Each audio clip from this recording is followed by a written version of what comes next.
할렐루야. 오늘은 내 집은 여호와만 섬기리라, 이렇게 제목을 정하고 함께 은혜 나누기를 원합니다. 이제 5월 가정의 달 마지막 주일입니다. 가정의 달 마지막 주일을 보내면서 우리 기독교 가정의 정체성, 아이덴티티, 이것을 확인하고 우리 금년을 살아가기를 바랍니다. 우리 가정은 어떤 가정이며 우리 가정의 뿌리가 어디에 있는지 확신하면서 살아가야 되겠습니다. 왜냐하면 우리 모든 축복과 성공은 크리스찬들이 바른 정체성에 의해서 판가름이 나게 되어 있어요. 어떤 정체성을 가지고 살아가느냐에 따라서 그 가정, 그 사람의 축복 그리고 성공이 결정됩니다. 그래서 우리 크리스찬들은 우리 가정의 뿌리가 어디에 있는지 그 정체성을 알고 우리가 어떻게 살아가야 되는가를 알아야 되겠습니다. 오늘 말씀은 바로 그 정체성을 알려주고 그리고 결단을 시키는 그러한 말씀입니다. 오늘 우리가 읽은 본문의 이 말씀에, 이 말씀은 여호수아라고 하는 이스라엘의 지도자인 여호수아가 자신의 인생을 마지막 정리하면서 후손에게 남기는 그러한 말씀입니다. 그는 이스라엘의 역사의 한 증인이고 그리고 한 시대를 이끌었던 지도자였습니다. 그는 모세가 죽고 난 후에 광야 40년 동안을 통과한 이스라엘 백성들을 이끌고 이제 가나안 땅에 들어왔습니다. 이제 가나안 땅을 이스라엘 백성들에게 각 지파별로 분배해서 나누어 주고 이제 마지막 고별 설교를 하고 여호수아는 110살로 생을 마감하게 되는 거죠. 여호수아의 마지막 설교는 그래서 그의 인생의 결론이다, 이렇게 보는 거죠. 여호수아는 이스라엘 백성들에게 하나님께서 지금까지 그와 함께 살아왔던 그 역사들을 다 낱낱이 전합니다. 그래서 이스라엘 백성들의 뿌리를 찾아주고 있는 거죠. 이스라엘 백성의 뿌리가 어디 있느냐 하는 것을 가르쳐주고 찾아주고 있습니다. 이스라엘의 뿌리는 가나안 땅의 문화도 아니고 애굽에서 풍성하게 살았던 풍요로운 삶도 아니고 하나님의 위대한 부르심, 하나님의 부르심과 그리고 그 기적과 능력에 이스라엘의 뿌리가 있다는 거죠. 이스라엘은 거기에서 출발했다, 이렇게 말씀하고 있는 거죠. 그래서 그들의 아이덴티티, 그 정체성을 첫 번째 뭘 가르쳐 주느냐, 그 정체성이 어디에 있느냐, 그 정체성은 하나님이 불러주심에 있었다 하는 거죠. 먼 옛날 하나님께서 이스라엘의 조상인 아브라함을 불러주신 데에서 뿌리를 찾고 있습니다. 그래서 하나님께서 이제 불러주심으로 인해서 아브라함을 이제 약속하고 그의 약속에 큰 민족과 복을 그리고 땅을 주신다고 했던 그 부르심, 그 부르심의 이스라엘의 뿌리예요. 그래서 그 믿음으로 이제 그 부르심을 이루어 나가는 것이 이스라엘의 역사예요. 그래서 아브라함을 갈대아 우르에서 불러주셨어요. 그 갈대아 우르는 우상을 섬기는 그러한 곳이었어요. 그런데 아브라함을 택해서 너희 친척 본토 아비집 떠나라, 그러면 복을 주고 큰 민족을 주고 땅을 주겠다, 이렇게 약속을 하셨어요. 그리고 그렇게 약속하신 그 약속을 아브라함이 처음부터 믿은 게 아니에요. 처음에 순종했지만 그의 삶의 과정 속에서는 그의 믿음이 없었어요. 그런데 하나님께서 그를 믿게 한 거죠. 그가 믿음이 없기 때문에 가나안 땅에 왔을 때 흉년이 들어서 애굽으로 내려갑니다. 믿음이 있다면 하나님께서 책임져 주실 거다 생각했을 건데 그러지 못하고 애굽으로 내려가고 또 애굽에 내려간 이 아브라함을 다시 또 보호해서 다시 데리고 오고, 그래서 하나님께서 하나님의 약속하신 말씀을 믿게 하고 그래서 마지막은 순종하게 해서 복을 받게 하나님이 만들어 주셨다 하는 거죠. 그리고 그 순종하는 아브라함의 후손들에게 땅을 주시마 약속을 했는데 바로 그 땅이 오늘 여호수아와 함께 있는 그 가나안 땅. 그래서 그 하나님의 부르심에 응답으로 이스라엘 백성들은 가나안 땅에 와 있게 되는 거죠. 그래서 하나님의 부르심이 민족의 정체, 뿌리였다 하는 거죠. 이스라엘의 정체성은 하나님의 위대한 부르심에 있었다. 하나님이 불러주셔서 하나님이 책임져 주셨고 하나님이 불러주신 민족이 우리의 뿌리다, 우리의 정체성이다 하는 것을 말하고 있어요. 마찬가지입니다. 저와 여러분의 뿌리는 우리가 이 세상을 살고 있지만 그러나 우리의 뿌리는 이 세상에서 하나님이 우리를 불러주셨어요. 갈대아 우르에서 있었던 것처럼 아브라함을 불러서 하나님이 약속해 주시고 그 약속을 위해서 하나님이 역사를 운행한 것처럼 저와 여러분도 이 세상에서 우리를 불러주시고 그리고 우리에게 오늘 이 죄와 사망의 자리에서 우리를 이끌어 주셔서 하나님의 백성으로 만들어 가고 있는 거예요. 그래서 이제 우리의 삶의 목표가 달라진 거죠. 우리는 이 땅이 전부가 아니라는 거죠. 아브라함을 불러주신 목적, 이스라엘을 출애굽시켜준 목적은 가나안 땅이란 말이죠. 저와 여러분을 불러주신 목적은 이 세상이 아니고 천국이라는 거죠. 우리가 가야 할 곳이 천국이에요.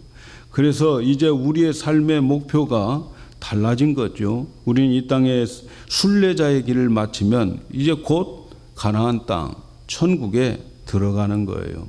그래서 이 땅이 우리 모든 것이 아닙니다. 우리 기독교인들은 우리의 뿌리를 잘 기억하셔야 돼요. 우리를 하나님께서 불러주심에 그 뿌리를 두어야 되고 우리를 불러주심의 목적은 가나안 땅, 천국이다 하는 것을 기억해야 되겠습니다. 그 다음 우리의 뿌리는 하나님께서 우리에게 기적을 베풀어 준 것. 이스라엘 백성들이 애굽에서 430년 동안 노예 생활을 했어요. 한 민족이 노예 생활을 다 한 거죠. 그런데 하나님은 이 놀라운 하나님의 능력으로 하나님의 기적으로 10가지 재앙을 애굽 땅에 내려서 아브라함 자손들을 이스라엘 백성들을 해방시켜 주셨어요.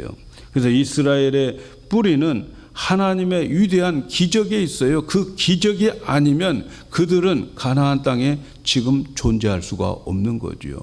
그들의 뿌리는 그들이 잘나서가 아니고 그들이 뭔가 공로를 세워서도 아니고 하나님의 기적으로 그들을 이끌어낸 거다 하는 거지요. 저와 여러분에게 바로 우리에게 예수 믿고 오늘 이 시간 여기에서 예배 드리는 이 자체는 하나님의 기적이 우리 개인에게 나타났기 때문에 여기에 와 있는 거예요. 여러분, 우리가 예수 믿는 건 기적입니다. 이 세상을 창조한 것만큼의 놀라운 기적이에요. 여러분, 한번 우리가 예수를 믿는 그 예수님의 탄생부터 예수님의 승천까지 한번 생각해 보세요. 그게 어디 인간의 지식과 이성으로 또 상식으로 또 의학적으로 생물학적으로 믿을 수 있는 사건입니까? 그런데 우리는 분명히 믿고 있습니다. 그것을 믿고 그것을 생명보다도 더 귀하게 여기고 너 이런 예수 믿고 살래? 아니면 이런 예수 믿고 죽을래? 수많은 기독교의 선배들은 그 무릎 앞에서 믿고 죽은 순교자들이 수없이 많은 거죠. 여러분 어떻습니까? 오늘 이 시간에 하나님께서 여러분에게 그런 질문을 하신다면 말로는 믿습니다라고 말하겠지만, 그러나 정작 여러분 그런 일이 우리에게 있을 때에는 그거 아무도 장담할 수가 없어요. 그러나 여러분 우리는 그걸 믿어요. 하나님께서 기적으로 우리를 끝까지 믿게 해서 천국으로 이끌어 가실 것을 믿는 거죠. 그래서 우리는 우리의 노력과 우리의 지혜와 우리의 어떤 것으로 예수 믿는 게 아니에요. 하나님의 기적이 나타났는데 그 기적은 천지 창조의 그 버금가는 기적이 우리 각 심령에게 나타난 거예요. 그러지 않고는 여러분 예수 믿겠습니까? 도저히 믿을 수 없는 걸 믿고 오늘 주님 앞에 나와서 예배드리고 있다는 자체가 기적입니다. 예. 그래서 여러분 각 심령들의 기적 덩어리예요. 기적 덩어리. 믿습니까? 자, 이렇게 우리는 하나님께서 우리를 기적으로 이끌어 주셨기 때문에 끝까지 하나님은 기적으로 인도하실 것을 믿으셔야 됩니다. 우리가 죽는 순간에, 천국 가는 그 순간에, 숨이 딱 끊어지는 순간에 하나님의 기적이 일어날 줄로 믿습니다. 이스라엘 백성들이 말이죠, 요단강을 건너갈 때에 기적이 일어나서 가나안 땅 들어간 거예요. 그 많은 홍수 가운데에서 하나님의 법궤 속에 누가 있어요? 하나님의 이름, 그 이름은 예수인데 그 예수가 들어있는 법궤를 가지고 제사장들이 그 홍수의 강물에 발을 디뎠을 때에 그 강물이 갈라져서 요단강을 건너가게 되는 기적이 일어나는 거예요. 여러분, 저와 여러분들의 뿌리는 하나님의 기적이 있음을 기억하셔야 됩니다. 뿐만 아니라 이스라엘 백성들이 이제 가나안 땅에 갔습니다. 40년 광야 생활을 마치고 가나안 땅에 들어가서 가나안 땅에 들어갔더니 아무도 살지 않는 게 아니고 강한 민족들이 7 족속이 살고 있는데 그 7 족속들을 물리쳤어요. 그런데 이스라엘의 힘과 능력이 아니고 하나님의 능력으로 그 땅을 정복하게 된 거죠. 빈 땅을 하나님께서 차지하게 한 게 아니고 거기에 강적들이 있음에도 불구하고 하나님은 그 땅을 이들에게 주었습니다. 그래서 그곳에 있는 우상 숭배하는 다른 민족들을 다 없애고 그리고 그 악한 자들을 다 물리치고, 이 사람들은 군인도 아니고 노예 생활한 노예들이란 말이죠. 그런데 어떻게 해서 그 땅을 차지하게 됐느냐? 그것은 하나님의 능력으로 한 거다. 여러분, 여리고성을, 그 가나안 땅의 가장 첫 번째 성인 여리고성이 얼마나 막강한 성인지 몰라요. 그런데 그 성을 이스라엘 백성들이 무너뜨리고 그리고 점령을 했어요. 그들이 점령할 때에 그들이 하는 행위는 뭐예요? 아무것도 없었어요. 그냥 7바퀴 하루에 한 바퀴씩 7바퀴 돌고 나서 소리쳤더니 무너지더라. 그게 무슨 뜻입니까? 이 여리고성을 누가 무너뜨렸어요? 하나님이 무너뜨렸다는 거예요. 하나님이 무너뜨렸음을 알게 하는 것, 그것이 하나님의 능력으로 무너뜨렸다 하는 것을 알게 하는 것이 바로 여리고성의 그 모습이죠. 하나님께서 이스라엘 자손으로 하여금 모든 악한 것들을 정복하고 차지하도록 했던 것은 하나님의 능력이다. 그래서 그들의 뿌리는 하나님이 쌓아주신 그것이 기초가 되었다 하는 거죠. 여호수아의 설교를 보면 하나님이 먼저 왕벌을 그들에게 보냈다는 거예요. 가나안 땅에 왕벌을 보냈다. 근데 그 왕벌은 진짜 왕벌이 아니고 가나안 족속들을 두려움을 주는 마음이에요. 그래서 이때 빈들에서 이 사람들이 살아가면서 아마 가장 두려워했던 게 왕벌인 것 같아요.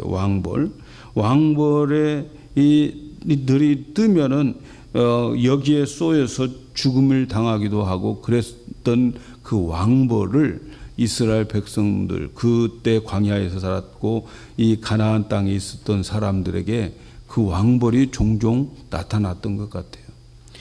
그런데 이 왕벌이 뜨게 되면 사람들은 두려워하는 거죠.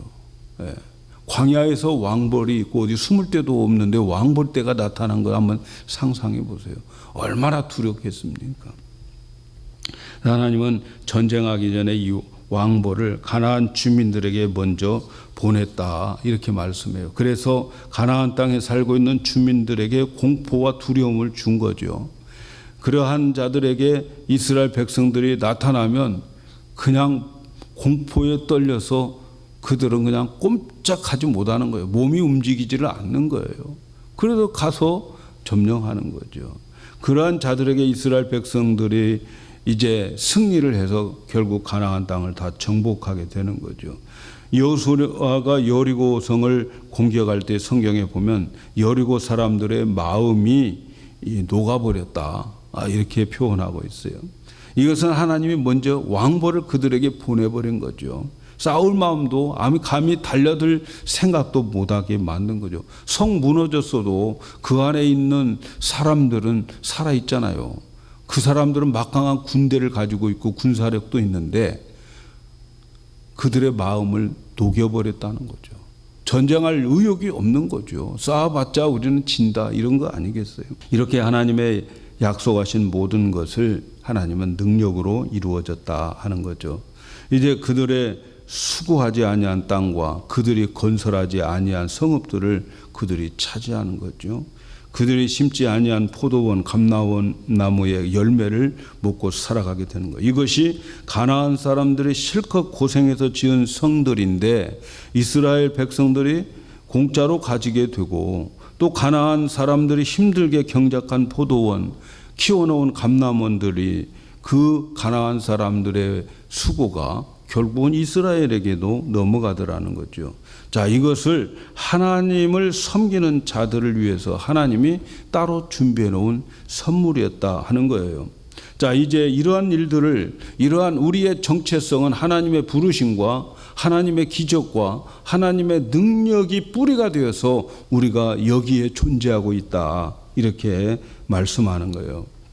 그러면서 이스라엘 자손들에게 여호수아의 인생의 결론을 말씀합니다. 이스라엘의 정체성을 찾아주고 우리가 여기 존재하는 것 하나님의 위대한 그러한 뿌리에서 여기 존재했다라고 말씀하면서 이제 이스라엘에게 자기의 인생의 결단을 말씀해 주고 있는 거죠. 하나님이 우리를 여기까지 인도해 주었고 우리의 뿌리가 여기니까. 그래서 14절에 그러므로 이제는 여호와를 경외하며 온전함과 진실함으로 그를 섬겨라. 너희의 조상들이 강 저쪽과 애굽에서 섬기던 신들을 치워버리고 여호와만 섬겨라. 그러면서 만일 여호와를 섬기는 것이 너희에게 좋지 않게 보이거든 너희 조상들 강 저쪽에 섬기던 신들이든지 또는 너희가 거주하는 땅에 있는 아모리 족속의 신들이든지 너희가 섬길 자를 오늘 택하라. 오직 나와 내 집은 여호와를 섬기리라. 이스라엘 자손들에게 자기의 인생의 결단을 여기서 해주고 있는 거지요. 하나님의 위대하신 부르심, 능력, 또 기적 이런 것에 기초가 되어서 여기까지 온 우리들 이제는 우리 가정은 여호와만 섬길 것이다 이러는 거죠. 여러분 한번 여호수아가 이렇게 이야기한 것을 보면서 한번 우리의 인생에 있어 여러분의 오늘의 삶 속에서 하나님 빠져도 살 수 있다고 생각한다면 여러분의 뿌리는 어디에 있는 걸까요? 내가 지금까지 살아온 모든 과정과 내가 지금 살아가고 있는 이 삶 속에서 하나님 빼면은 하나님이 빠져버리면 어떤 삶이 될까 한번 생각해 보세요. 하나님 빠져버리면 그래도 나는 살 수 있어. 아직 그렇잖아요. 정체성이 안 되어 있는 것이고 그 사람들에게 이 설교 해봤자 의미가 없는 거죠. 우리가 믿어야 할 것은 하나님뿐이다. 우리가 믿는 하나님, 아브라함에게 약속하셨던 모든 약속을 다 이루어 주셨던 하나님, 말씀하시고 또 약속하신 모든 것을 이루시는 하나님, 그 하나님만 섬기겠다. 그런 각오가 있다는 거죠. 사실 아브라함도 이스라엘 백성들도 처음부터 믿음이 있었던 게 아니에요.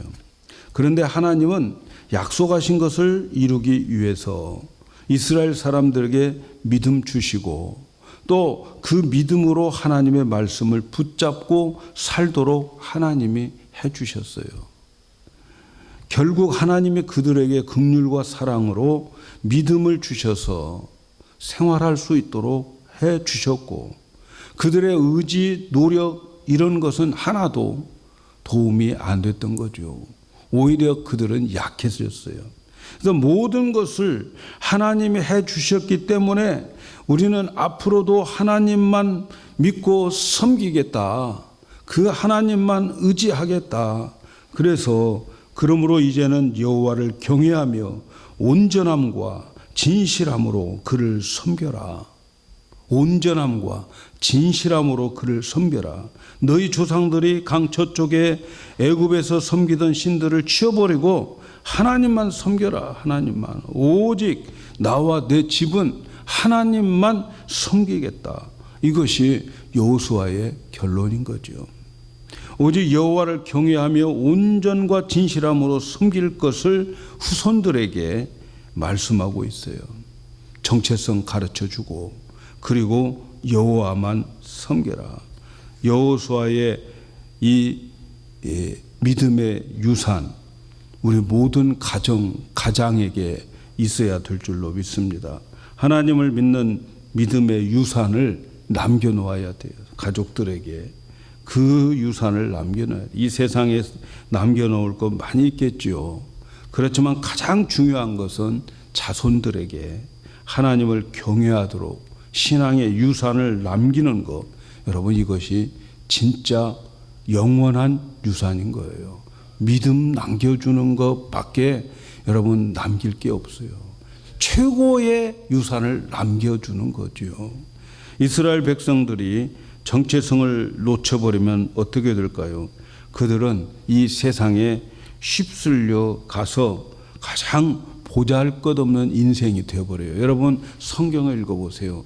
이스라엘이 자기의 정체성 잊어버리고 하나님 등지고 우상 섬기고 있을 때에 그들의 가는 곳은 세상의 평균 수준보다 훨씬 밑으로 떨어져 버리는 거예요.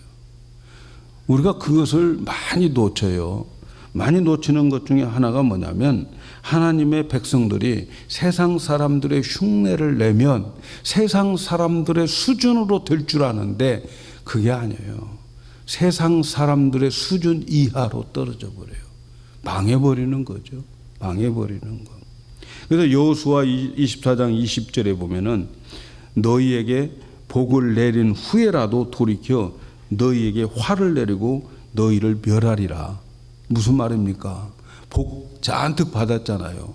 복을 주었음에도 불구하고 이스라엘 백성들을 가나안 땅까지 오게 했음에도 불구하고 그들이 세상 사람들과 같이 놀면 그들을 복을 준 후에라도 너희에게 돌이켜 내가 화를 내서 너희를 멸해버리겠다.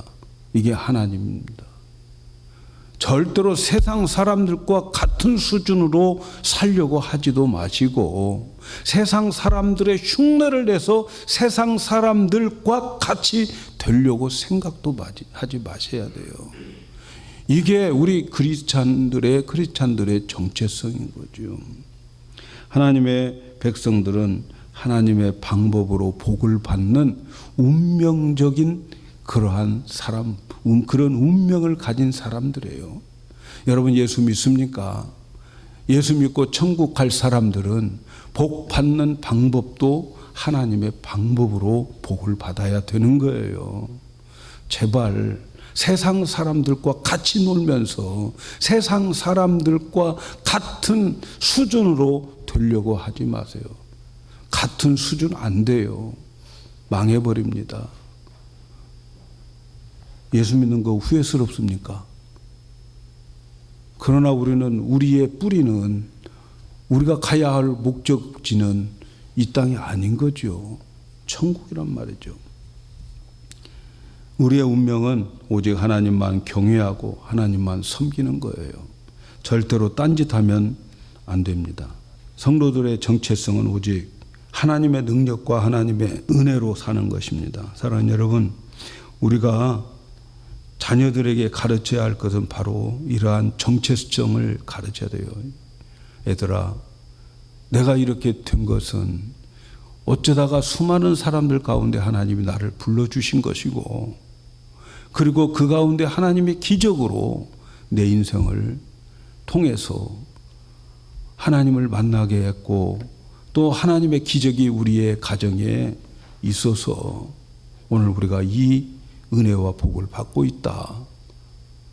우리의 정체성을 바로 자녀들에게 가르쳐 줘야 됩니다. 살아계신 하나님을 우리 스스로가 생생하게 여호수아처럼 경험해야 돼요. 그래야 자녀들에게 이야기를 해주죠. 내가 경험하지 못한 하나님을 어떻게 자녀들에게 이야기를 하고 어떻게 후손들에게 이야기를 해주겠어요. 내가 만난 하나님을 전해야 되는 거 아니겠어요? 오늘 여호수아는 이스라엘의 최고의 지도자였어요. 최고의 어른이죠. 그는 이스라엘 백성들을 모아놓고, 야, 이렇게 앞으로 경제가 살아난다, 이렇게 해야 나라가 부강하고 부자가 된다, 그런 이야기 하지 않아요. 그리고 우리에게 약속을 주시고 그 약속대로 이루어나가시는 그 하나님만 소개하고 있고, 그 하나님만 경외하고 온전히 진실함으로 섬겨야 된다 하면서 인생의 마지막 말을 남기고 있습니다. 그는 역사의 모든 것을 사람의 노력으로 보지 않았다는 거죠. 우리가 잘난 것이 있어서 하나님이 축복해 주신 것이 아니라는 거죠. 오직 살아계신 하나님이 해 주신 것을 직접 눈으로 우리 함께 다 보아왔다는 거죠. 사람들은 흔히 하나님 어디 있느냐고 물을 때가 있어요. 보이지 않는 하나님을 어떻게 믿을 수 있느냐, 그렇게 말할 때가 있어요. 사람들은 신앙을 보지 않는 것은 그 보이지 않는 것을 막 맹목적으로 믿는 광신적인 행위로 신앙을 생각하는 거예요. 그러나 봅니다. 봐야 돼요. 볼 수 있어야 돼요. 아주 선명하게 볼 수 있어야 돼요. 하나님은 우리에게 보여줍니다. 하나님은 보이지 않는 것이 아니고 우리가 하나님을 못 본 거예요. 하나님이 하신 일을 우리가 못 읽어요. 그게 문제지. 하나님은 우리에게 보여주십니다. 여호수아는 평생 그걸 보았어요. 하나님이 함께해 주심을 보았고, 이스라엘 지도자로서 살아온 자신의 삶 속에서, 역사 속에서 생생하게 체험하면서 하나님을 소개하고 있고, 그 긴 설교, 고별 설교 중에서 증언하고 있어요. 그래서 그는 이스라엘 지도자로서 하나님을 아주 가까이 만나고 믿었고, 그리고 그 인생에서 하나님이 책임져 주시는 것을 그는 경험하고, 그 경험한 하나님을 후손들에게 지금 소개하고 있어요. 앞으로도 이스라엘의 후손들이 살아갈 그 길은 이제 우상 섬기지 말라. 이 땅에 지금 그들이 많이 해이해져 있어요. 가나안 족속을 정복하고 그 땅에 살아가는 사람들이 벌써 가나안 땅에 물들어가고 있는 것을 본 거예요. 그러면서 오직 하나님만 경외하고 진심으로 하나님만 섬기는 것밖에 없다, 이렇게 말씀하고 있는 거죠. 여호와만 경외하라는 거죠.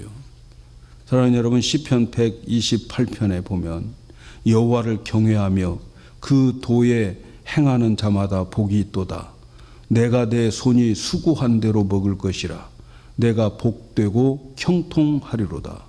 내 집에 내실에 있는 내 아내는 결실한 포도나무 같으며 내 상에 둘린 자식은 어린 감람나무 같으리로다. 여호와를 경외하는 자는 이같이 복을 얻으리라. 여호와께서 시온에서 내게 복을 주실지어다. 너는 평생에 예루살렘의 복을 보며 내 자식의 자식을 볼지어다. 이스라엘에게 평강이 있을지어다. 여러분, 여호와를 두려워하며 여호와를 공경하는 자들에게는 내 손이 수고한 대로 먹으리라. 생업의 복을 얻게 된다는 거예요. 내가 복되고 형통하리로다. 여호와를 경외하는 자들, 하나님 두려워하고 하나님 공경하는 마음을 가진 자들에게는 이 복을 받게 된다고 말하고 있어요. 내가 복이 되고 형통한다. 형통이라고 하는 말이 무슨 말입니까? 내가 원하는 대로 되는 것을 보통 형통이라고 그래요. 그러나 여러분, 우리가 성경의 모든 이 맥락 속에서 형통은 하나님이 함께 하심이 형통이에요. 요셉이 애굽에 팔려갔어요. 종으로 팔려가고 종살이를 하다가 그는 감옥에 들어가기도 하고 그랬어요. 그런데 성경은 뭐라고 말하느냐? 하나님이 감옥에 있는 요셉과 함께 하시니 요셉이 형통하리로다. 감옥에 가는 게 요셉의 뜻대로 되는 게 아니에요. 그의 뜻과는 상관없이 감옥에 갔고 종살이 되는 것, 요셉의 뜻과는 상관이 없어요. 그런데 형통했다고 그러는데 뭐가 형통이냐? 하나님이 함께 해 주셨다. 감옥에 가도 하나님이 함께 해주시고 종살이 해도 하나님이 함께 해주시고 애굽의 총리가 되어도 하나님이 함께 해주시고 하나님이 함께 해주는 형통을 받게 되는 거죠. 여러분, 그 어떤 사람들이 하나님의 형통을 받습니까? 바로 여호와를 경외하는 자들이에요. 여호와를 경외하는 자들, 하나님 두려워할 줄 알고 하나님 무서워할 줄 알고 하나님 공경할 줄 아는 사람들에게는 하나님께서 생업에 축복을 해 주시고 그리고 가정에 복을 주십니다. 내 내실에 있는 아내는 결실한 포도나무 같다. 내 상에 둘린 자식들은 어린 감람나무 같다. 앞으로 계속 유망주가 될 거라는 거죠. 쓰임받을 거라는 거죠. 거룩하게 하나님께 쓰임받아요. 우리 자녀들이 하나님 앞에 거룩하게 쓰임받을 수 있는 것은 그들의 삶 속에 하나님을 경외하는 것이 나타나야 되는 거죠. 그러면 하나님이 그들을 거룩하게 사용하시는 거죠. 사랑하는 여러분, 가정의 달을 맞이해서 우리 가정의 정체성을 찾으십시다. 우리 가정이 이루는 거 내 힘과 내 노력으로 내가 쎄 빠지게 노력해서 이룬 게 아니라는 것을 아셔야 돼요. 우리는 하나님의 부르심을 받은 가정입니다. 하나님이 우리를 불러주셨고 수많은 사람들, 수많은 역사 속에서 이 시간 하나님이 나를 불러주심에 하나님 우리 부르심에 그 부르심의 정체성이 있어야 되고 그것을 가르쳐줘야 하나님이 우리를 불러주셨다. 그러면 끝까지 책임져 주신다. 이것을 가르쳐야 돼요. 하나님의 기적과 능력으로 우리를 이끌어서 여기까지 왔다. 우리 자녀들이 그 생각을 할 수 있으면 그 자녀들은 정말 내 상에 둘린 어린 감람나무처럼 될 거란 말이죠. 하나님의 능력과 기적으로 여기까지 왔다. 그러니까 우리 가정의 운명은 하나님 두려워하고 하나님 경외하는 데에 달려있다. 이것을 우리 자녀들에게 가르쳐 줘야 돼요. 우리가 하나님 두려워하고 하나님 공경하고 마음을 다하여 성품을 다하여 하나님 사랑하고 그리고 이웃 사랑하자. 여러분, 이것이 우리 자녀들을 위한 축복입니다. 사랑하는 여러분, 우리 가정뿐 아니라 우리의 삶 속에서 하나님이 빠지면 안 된다는 것을 꼭 가르쳐 주셔야 돼요. 하나님 빠지면 안 돼요. 하나님 빠지면 아무것도 아니다고 하는 것을 알아야 돼요. 어떻습니까? 여러분의 가정에 하나님 빼도 잘 돌아갑니까? 그렇다면 문제가 있는 거 아니겠어요? 신앙의 정체성에 있어서. 하나님 빼도 잘 돌아가? 문제가 있는 거지요. 지금까지 인도해 주신 분이 하나님이 해 주셨다.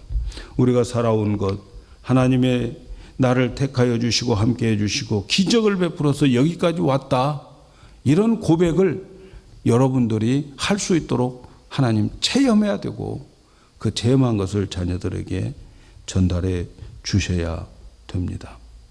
그래서 하나님의 능력으로 여기까지 왔다라고 하면서 자녀들에게 정체성 심어주고 오직 그분만 믿자, 그렇게 되어질 때에 우리의 생업과 가정과 자녀들이 하나님의 넘치는 축복을 받게 될 줄로 믿습니다.